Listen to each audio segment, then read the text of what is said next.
Frente a la costa de Dubái se levanta uno de los edificios más asombrosos del planeta. Con 321 metros de altura, supera la Torre Eiffel. Es el hotel más alto del mundo y seguramente el más lujoso. Una estructura diseñada para asombrar. Su nombre, Burj Al Arab, significa la Torre Árabe.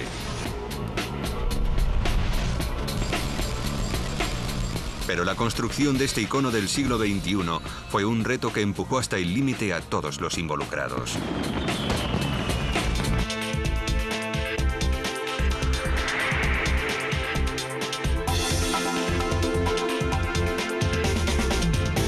Superestructuras, el Palacio de Ensueño de Dubái. En noviembre de 1994 comienza la construcción del hotel más alto y lujoso del mundo. La presión se nota desde el primer día. Con los ojos de todo el mundo mirándoles, los responsables del proyecto no pueden fallar a su cliente. El jeque Mohammed bin Rashid Al Maktoum, príncipe heredero de Dubái, es el visionario que hay detrás del asombroso edificio. El proyecto es su respuesta a la crisis económica que se avecina para su país, como muy bien sabe su asesor de confianza, el sultán bin al-Sulayim.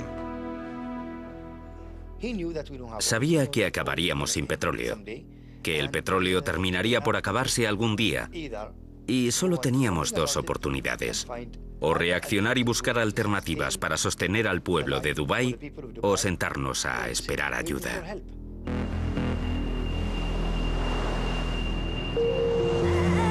Hace solo 50 años, Dubái era un país pobre y polvoriento, poblado por buceadores de perlas, mercaderes costeros y beduinos.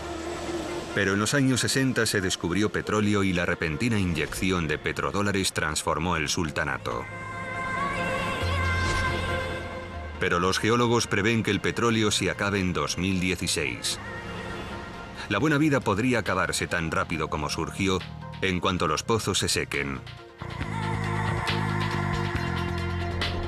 La respuesta a la supervivencia económica de Dubái se halla en su geografía. El diminuto emirato del remoto Golfo Pérsico ocupa una superficie que apenas dobla la de Londres. Pero dispone de tres recursos sin explotar: sol, arena y mar. Y el jeque Mohammed tomó una decisión crucial para evitar la debacle económica futura del emirato: transformar su país en uno de los destinos turísticos más exclusivos del mundo. Un refugio para los ricos del Golfo Pérsico.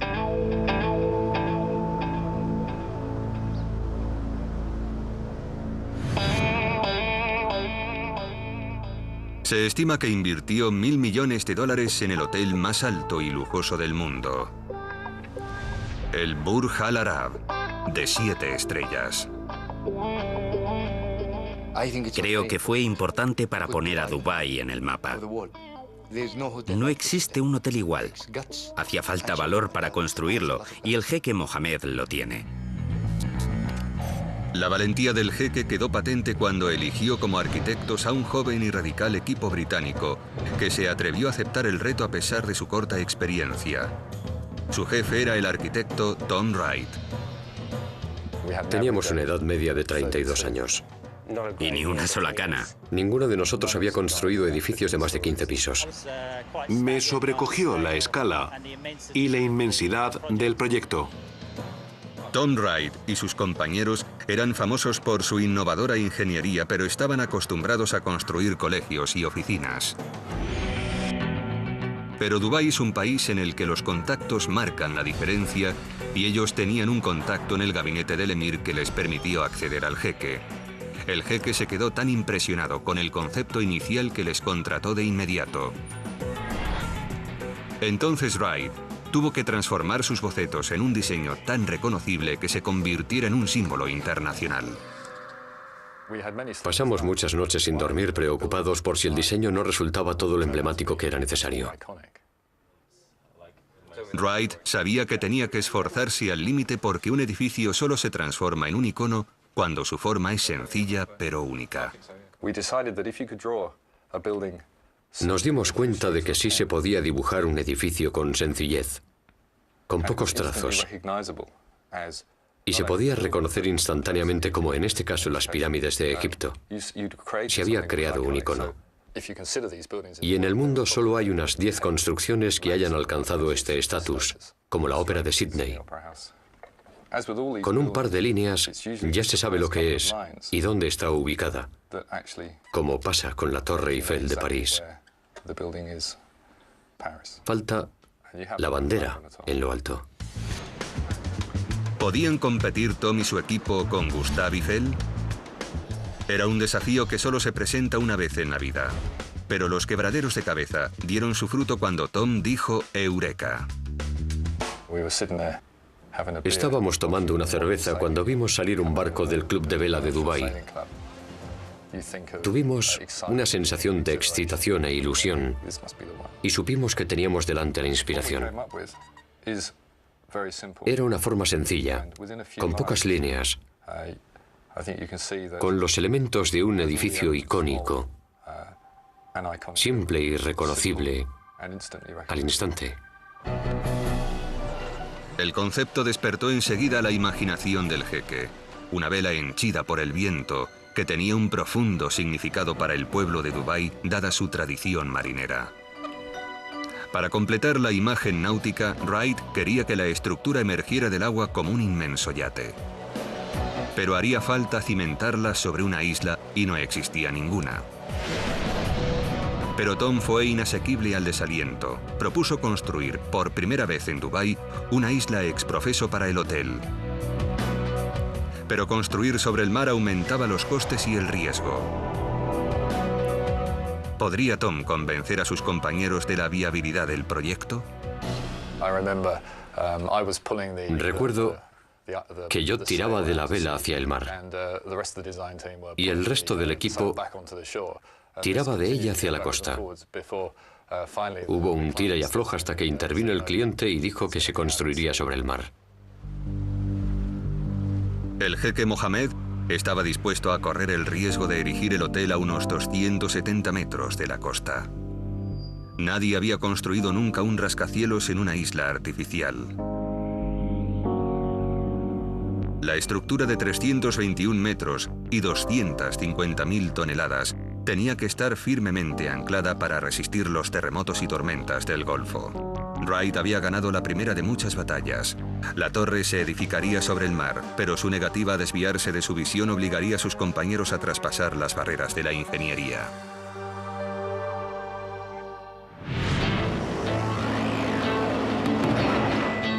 A principios de 1995 el equipo ya trabajaba en la primera fase, la construcción de una isla plana.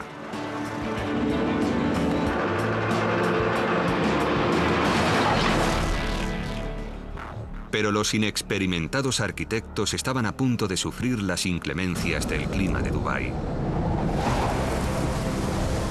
El 27 de abril, un shamal, una potente tormenta, barrió las costas del Golfo con brutalidad.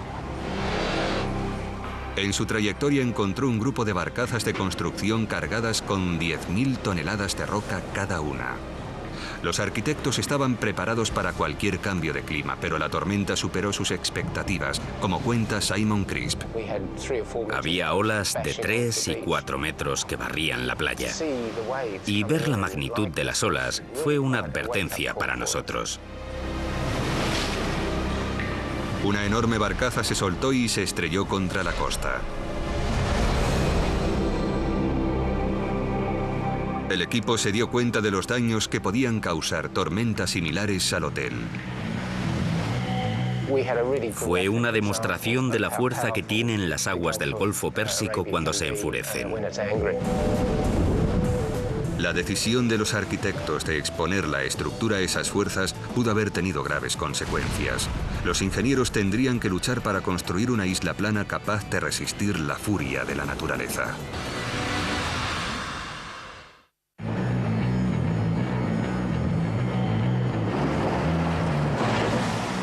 La isla artificial que albergará el hotel más alto del mundo llegó a una fase crítica tras 5 meses de obras. El jeque Mohamed de Dubái dependía del proyecto para transformar su país productor de petróleo en destino de turismo de lujo.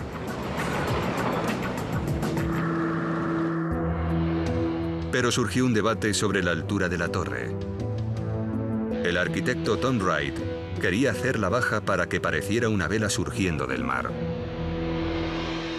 Discutimos mucho sobre la altura de la isla. Desde el punto de vista del diseño, yo quería que la gente estuviera cerca del mar. Tuvo que enfrentarse desde el principio a Mike McNicholas, responsable de la seguridad de la isla. Tom quería que la isla fuera lo más baja posible, que estuviera pegada al mar, pero a mí me preocupaba más la protección de la isla.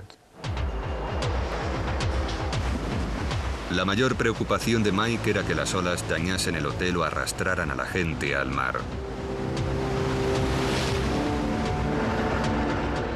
Al principio se iba a construir la isla a base de rocas, que abundan en la zona, y con una tecnología previamente demostrada. Pero Wright rechazó la idea porque una isla de rocas tendría que ser demasiado grande para poder repeler las olas. Para mantener la isla baja, McNicholas experimentó con unos bloques de hormigón pioneros destinados a reducir el impacto de las olas. Pero nunca se habían usado antes en el Golfo. Tuve que insistir en realizar una prueba en un tanque para asegurarnos de la seguridad de la isla. Las pruebas reproducían la fuerza de las olas más altas que se producen una vez cada 100 años y que rompían contra una serie de maquetas de distinta configuración. 3 semanas de pruebas demostraron que los bloques huecos funcionarían. Se construyó la isla con empinadas laderas de roca revestidas de hormigón para absorber el impacto de las olas. Los ingeniosos bloques actúan como una esponja. Cuando rompe una ola, penetra en su interior, gira sobre sí misma y su fuerza se disipa. Con la ayuda de los ingenieros, el arquitecto Tom Wright logró construir una isla que solo se eleva 7,5 metros sobre el nivel del mar.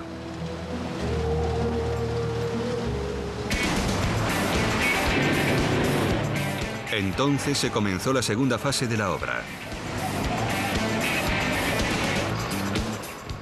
Se insertaron en el suelo del centro de la isla pilotes de acero de 20 metros de largo para crear un encofrado triangular de acero que constituiría el exterior del sótano del hotel una vez vaciado su interior de arena.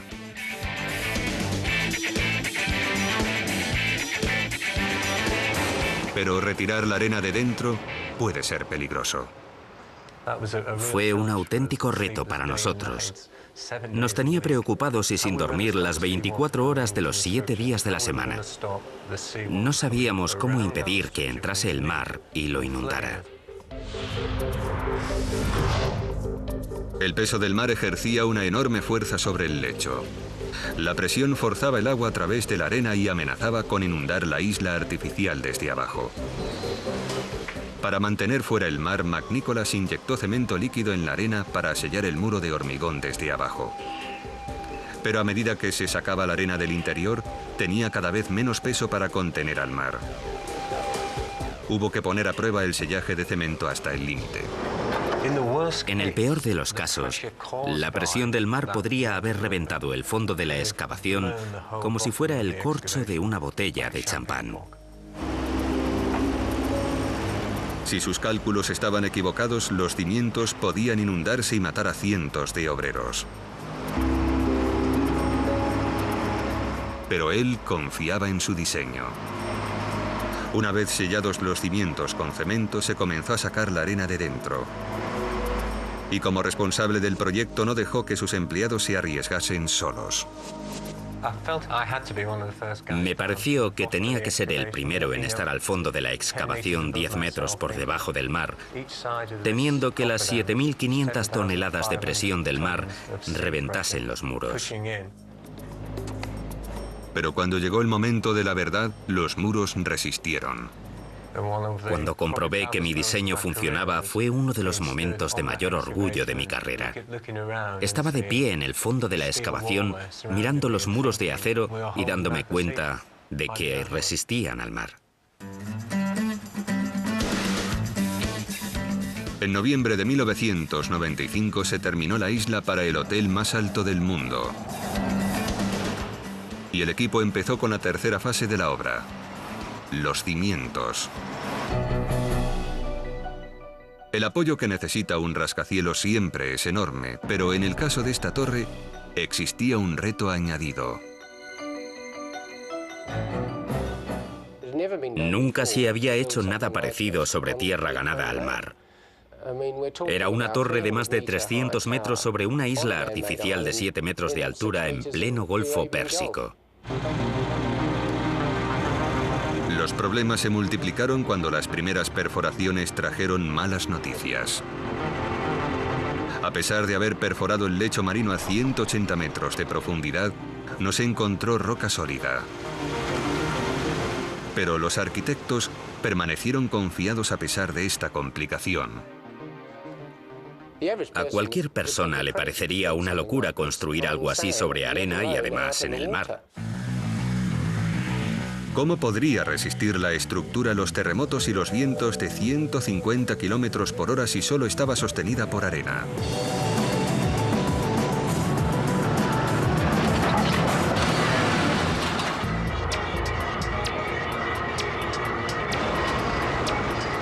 Los obreros se prepararon para colocar los cimientos de la torre en una isla artificial a 270 metros de la costa de Dubái. Pero debajo no había un lecho de roca para sostener el rascacielos. El plan de los arquitectos consistía en sostener la torre mediante pilotes de acero y hormigón reforzado insertados a gran profundidad en la arena. Pero, ¿qué impediría que se hundiera la estructura? Dependía de un efecto conocido como fricción de la piel, que es la resistencia que impide que dos superficies rugosas se deslicen una sobre la otra. La fricción de la piel, en este caso, se producía entre la arena y la superficie del pilote. Y cuanto más largo y profundo es el pilote, mayor es el efecto. Voy a demostrarlo golpeándolo. Con los primeros impactos, se mueve enseguida, pero luego se queda rígido. Y no lo estoy golpeando con más o menos fuerza. Es que la fricción de la piel está empezando a surtir efecto.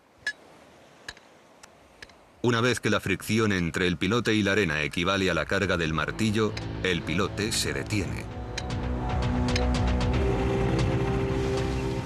Pero el plan de Crisp solo funcionaba si la arena era lo bastante compacta para crear resistencia alrededor de los pilotes. Por ello hubo que recabar muestras de arena y enviarlas en contenedores sellados para ser analizadas. Si la arena resultaba estar demasiado suelta, los pilotes que sostendrían el edificio podrían venirse abajo. Y la geografía de Dubái ofrece motivos de preocupación. Se halla sobre una gran falla, por lo cual es proclive a los terremotos.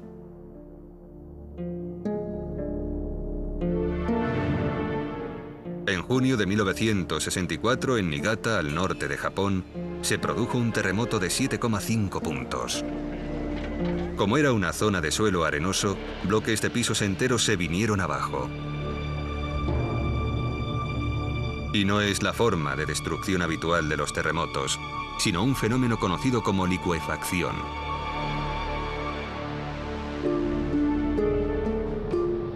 Cuando se agitan los granos de arena suelta, se rellenan las bolsas de aire. La arena se compacta y ocupa menos espacio. El suelo deja de comportarse como tierra sólida y actúa como si fuese líquido.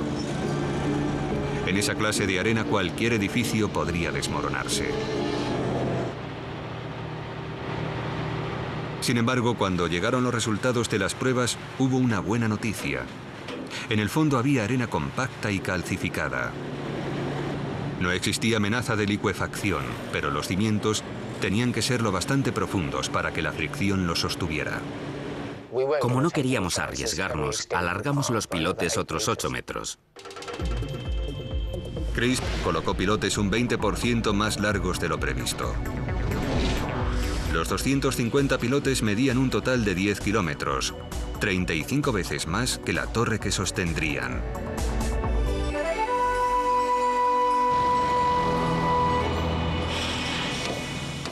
El edificio tenía que resistir lo peor que pudiera producirse en el Golfo. El hotel tiene esbeltas paredes de hormigón que no son capaces de resistir a los elementos por sí solas.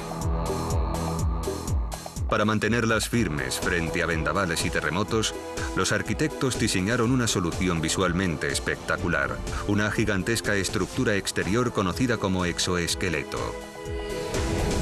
Una serie de grandes cercas diagonales sujetan dos enormes arcos de acero a la columna del hormigón de detrás del hotel.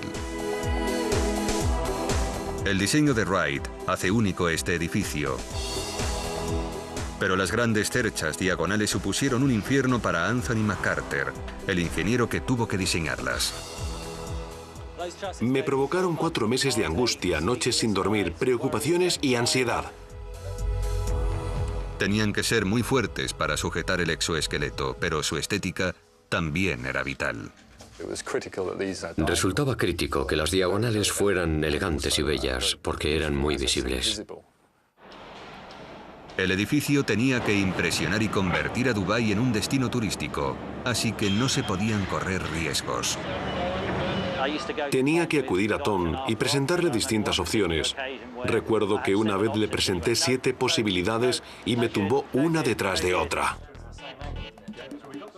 Al final, McCarter encontró una solución estructuralmente fiable y a la vez hermosa que encajaba con la visión de Wright, pero que a su vez le provocó pesadillas a Malcolm Murphy, el constructor.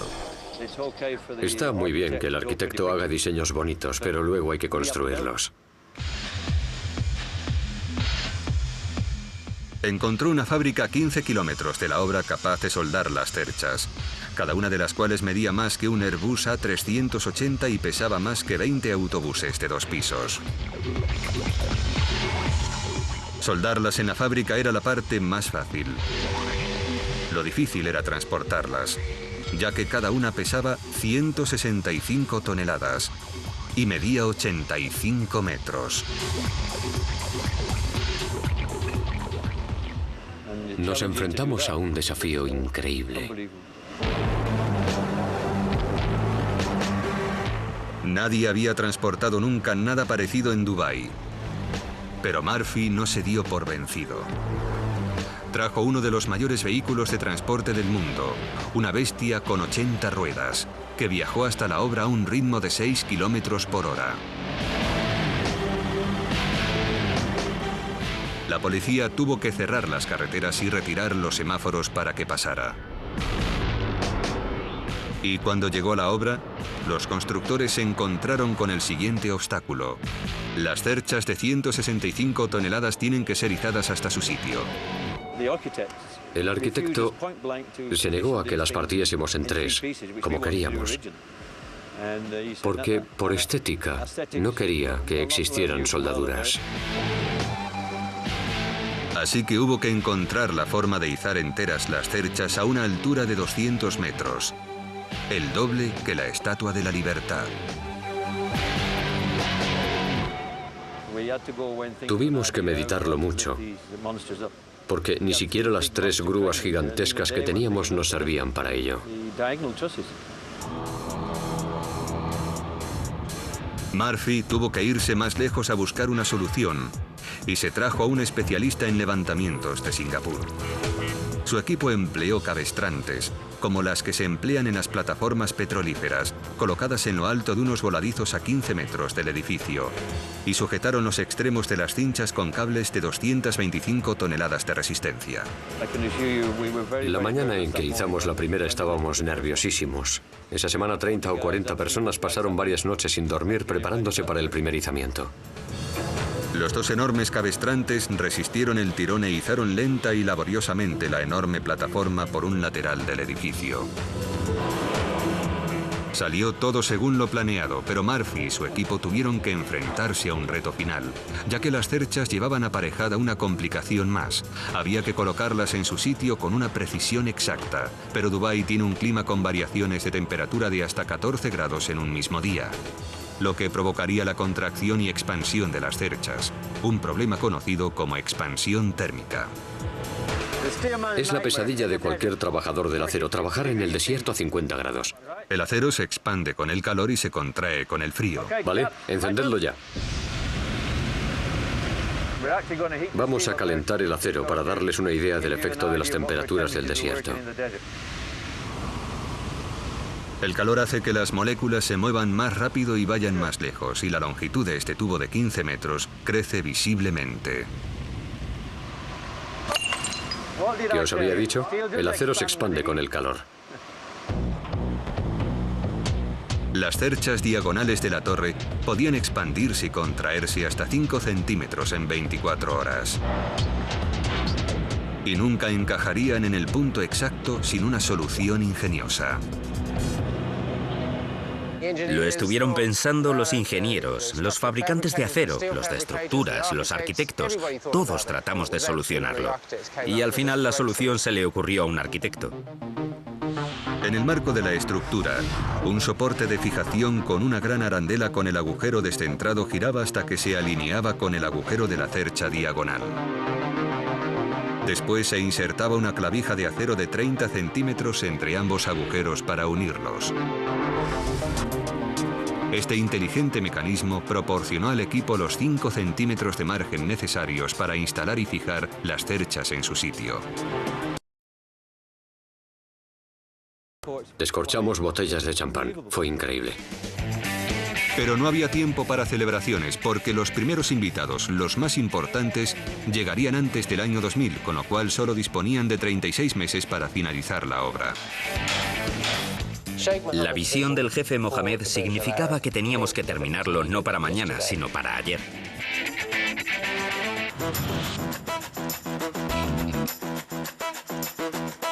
En enero de 1997, un coloso estaba emergiendo en la costa del Golfo. El Burj Al Arab sería el hotel más alto del mundo, un imán para el turismo más exclusivo y un símbolo de orgullo para Dubái. El arquitecto Tom Wright quería que el edificio fuera hermoso. Las secciones de acero del exoesqueleto que lo sostendría tenían que ser lo más minimalistas posible. La vista desde estas suites de 2.000 euros la noche tenía que valer su precio. Cuando estás en una habitación mirando por las ventanas te lo encuentras delante, así que tenía que tener unos detalles excepcionales y estar bien colocado. Pero surgió un problema. Si el exoesqueleto era demasiado ligero, los vientos que soplan a 300 metros sobre el Golfo podían afectar al edificio. Y si la estructura fuera demasiado robusta, afectaría la elegancia del diseño en forma de vela. Una vez más, Wright chocó con los ingenieros que velaban por la seguridad de la torre. Cuando se diseña por primera vez un edificio más alto que la Torre Eiffel, hay que asegurarse de hacerlo bien.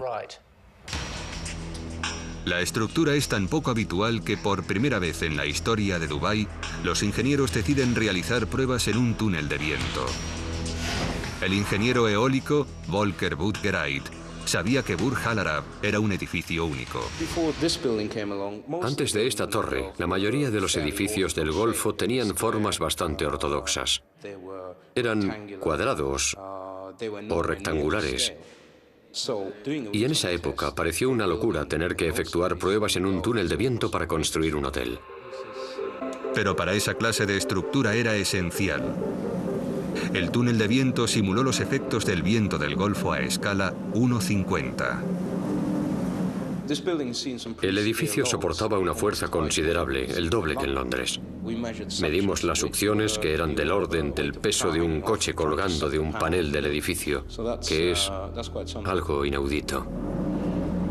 El túnel del viento arrojó resultados que podrían amenazar por completo a la torre. Cuando estudiamos el diseño, enseguida nos preocupó un fenómeno llamado vorticidad. La vorticidad es la pesadilla de los ingenieros. El viento que sopla contra los bordes afilados de una estructura de acero puede causar tornados en miniatura bajo ciertas condiciones, que a su vez desencadenan peligrosas vibraciones que pueden destruir el edificio, como ocurrió con estas enormes torres de enfriamiento de Ferry Bridge, en el norte de Inglaterra, en 1965. Los ingenieros tenían que encontrar la forma de proteger Burj Al Arab. y recurrieron a unas ingeniosas pesas colgantes amortiguadoras de vibraciones que se instalaron en los puntos vulnerables del hotel. Cuando sopla el viento y la vorticidad provoca vibraciones, son las pesas de 5 toneladas las que oscilan en lugar de la estructura y reducen las vibraciones a niveles por debajo del límite de seguridad. Se colocaron 11 de ellas desde lo alto del mástil hasta el suelo a lo largo de los arcos de acero. Estos amortiguadores terminaron con la amenaza.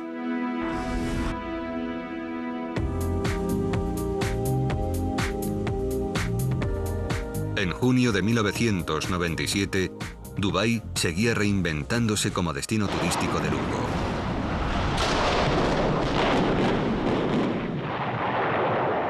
Y este antiguo hotel fue derribado mientras el Burj Al Arab, el símbolo del nuevo Dubái, cobraba forma. 30 meses antes de la fecha límite se comenzó a construir el mayor reto para la ingeniería.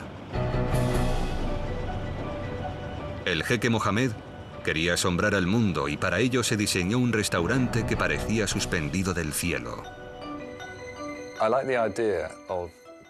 Me gustaba imaginarme a los visitantes sentados en el espacio contemplando la vista de Dubái y el Golfo Pérsico, flotando entre nubes. Comer suspendido sobre el espacio es una experiencia sin paralelo. El restaurante Al Muntaha se eleva a 200 metros sobre el mar y se proyecta casi 27 metros al vacío desde ambos lados del estrecho núcleo central del hotel. Una vez más, el arquitecto Tom Wright lanzó un guante al ingeniero Anthony McCarter. ¿Podría sostener la excéntrica estructura sin soportes aparentes? Cuando Tom me lo enseñó, pensé que estaba loco. Es una sala del tamaño de muchos edificios. Y Tom quería que sobresaliera mucho del centro de gravedad de la estructura que lo sujeta. Que colgase al aire con solo los ingenieros de estructuras para sostenerlos. Si los ingenieros fallaban en sus cálculos, el edificio se precipitaría al vacío.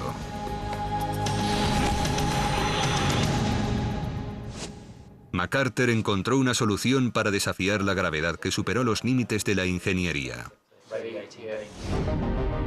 En el núcleo del hormigón de la espalda del edificio insertó una serie de soportes de acero llamados incrustaciones, de los que irradian 10 enormes vigas de acero de hasta 1,6 metros de alto.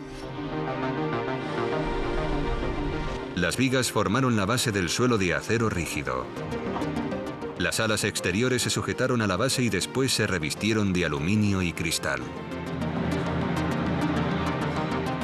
Era una estructura que desafiaba la gravedad y aguantaría vientos de hasta 160 kilómetros por hora.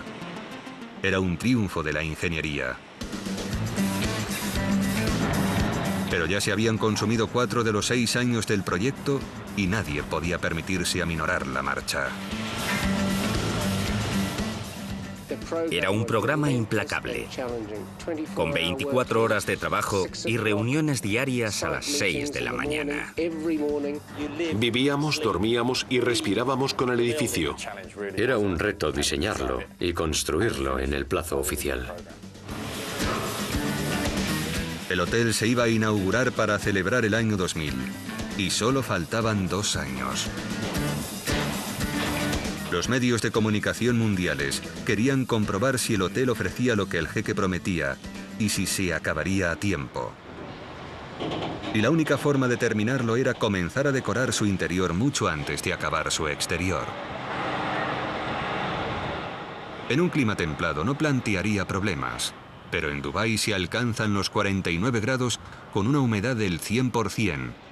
Y en esas condiciones no se puede trabajar en detalles delicados como el pan de oro, la seda y la madera tallada.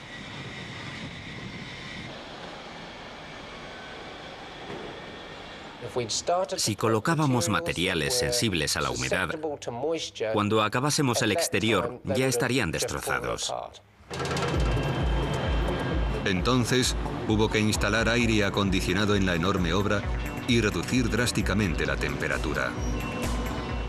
Y el primer paso para ello era colocar la pared final, la emblemática vela blanca de Wright. Pero costó mucho. Se instalaron secciones de fibra de vidrio entre enormes vigas horizontales. La superficie se forró de teflón para protegerla de la suciedad y la arena, con lo que el Burj Al Arab batió otro récord, el de mayor pared textil del mundo. Las propiedades reflectoras de la vela blanca ayudarían a reducir la temperatura. Pero los constructores tenían que encontrar la forma de meter camiones en el edificio sin que entrase aire caliente del desierto. La solución fue instalar una esclusa de aire enorme, en la que los camiones entraban y hacían una pausa mientras se cerraban las puertas exteriores y se abrían las interiores.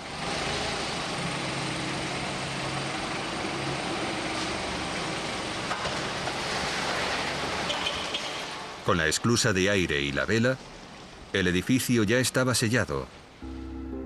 Pero enfriar un espacio tan grande en obras supuso todo un desafío.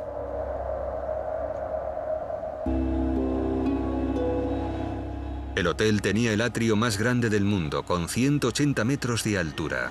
Si se refrescaba un ambiente tan húmedo demasiado rápido, el aire caliente se condensaría en agua en lugar de transformarse en aire frío, y la condensación sería incontrolable. Se podía haber formado una nube de lluvia en el techo del atrio que causara daños a la decoración interior.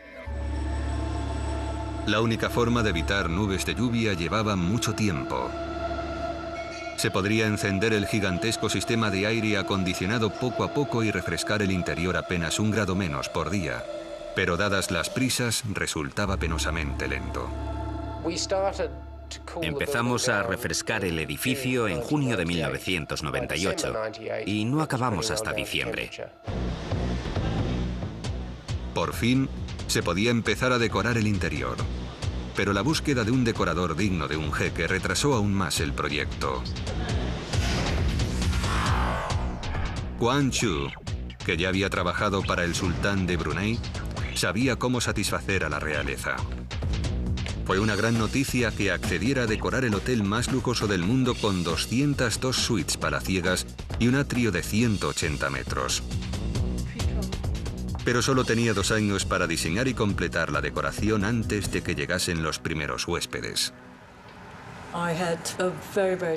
Teníamos un programa apretadísimo, así que todo mi estudio, 50 decoradores, dejaron todo lo demás y se pusieron a trabajar solo en Burj Al Arab. Y Chu no solo se enfrentaba a un plazo ajustado, sino que además el jeque esperaba que asombrase al mundo. Nos encargaron que diseñásemos algo que no se hubiera diseñado nunca, ni nunca se volviera a diseñar. Quang Chu y su equipo se pusieron a diseñar interiores que encajasen con la ambición del jeque. Pero con la decoración ya avanzada surgió un problema. El jeque decidió ofrecer a sus huéspedes todos los aparatos electrónicos posibles en sus suites, lo que podría acarrear peligrosas consecuencias. Y fue a un nuevo miembro del equipo, el ingeniero Rob Rush, a quien le tocó resolver el problema. Hubo que rediseñar al completo la decoración, porque el nuevo requisito imponía una potencia eléctrica un 50% superior. Los nuevos planes del jeque exigían que cada suite dispusiera de 14 kilovatios, 8 veces más que el hogar europeo medio. La electricidad de las 202 suites serviría para abastecer a un pueblo de 6.000 habitantes. Y el hotel estaba decorado con cortinas eléctricas y 52.000 lámparas, casi todas ellas con regulador de voltaje. Se necesitaron más de 5.000 kilómetros de cables eléctricos.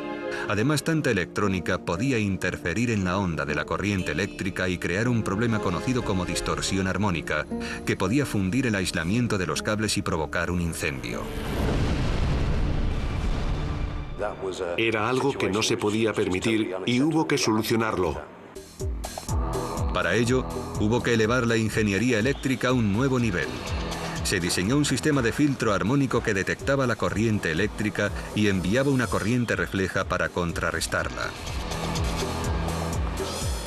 Se llama antifase y actúa como el ruido que afecta a los auriculares. Se instaló en puntos claves del suelo por donde entraba la electricidad en el edificio.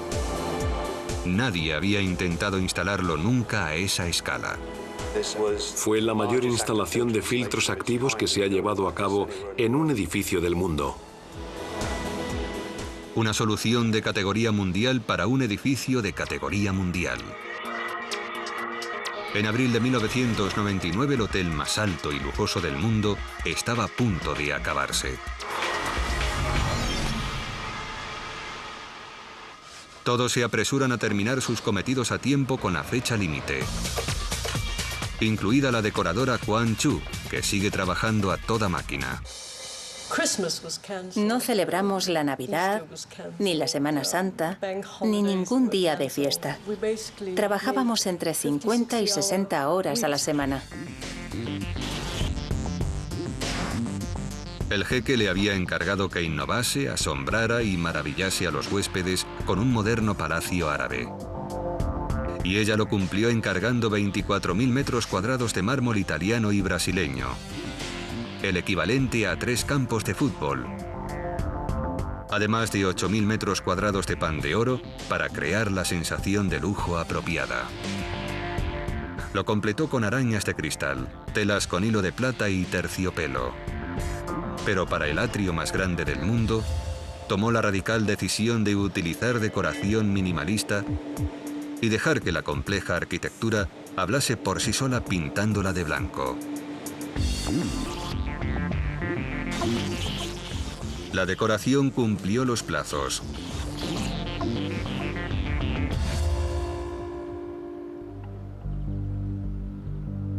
Y entonces llegó el momento de la verdad. El jeque visitó la obra para comprobar los resultados y emitir su juicio.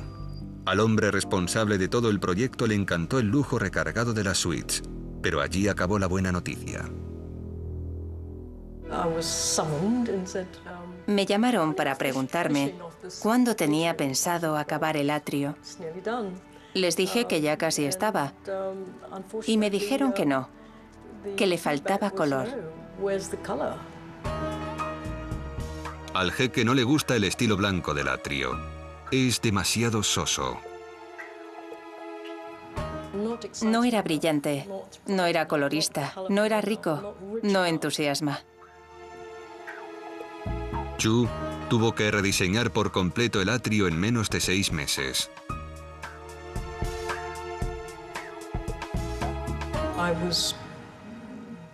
Vivía literalmente en el hotel, corriendo de un lado a otro. Era su última oportunidad de hacerlo bien, así que decidió impresionar.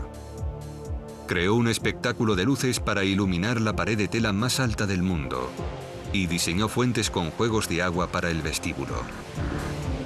Rodeó las escaleras de grandes acuarios de peces y transformó la vista del atrio en una paleta de colores vibrantes.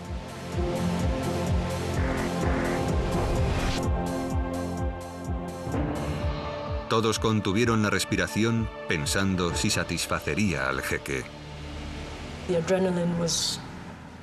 Era pura adrenalina. Estuve días sin dormir antes de la inauguración. La respuesta del jeque fue muy positiva.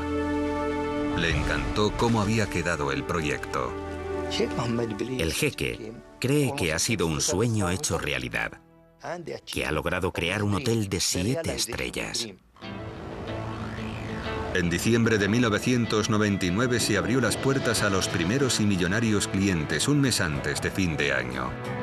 El propio jeque acudió a presenciar la última puesta de sol del milenio desde lo alto de su torre.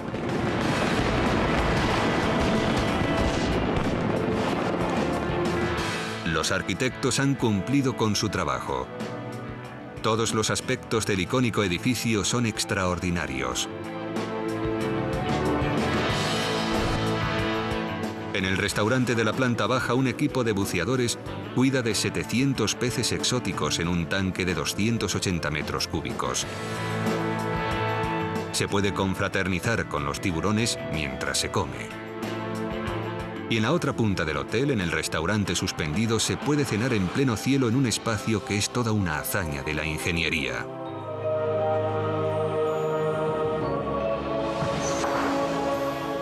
Una espectacular combinación de fuego y agua recibe a todo el que entra en la torre.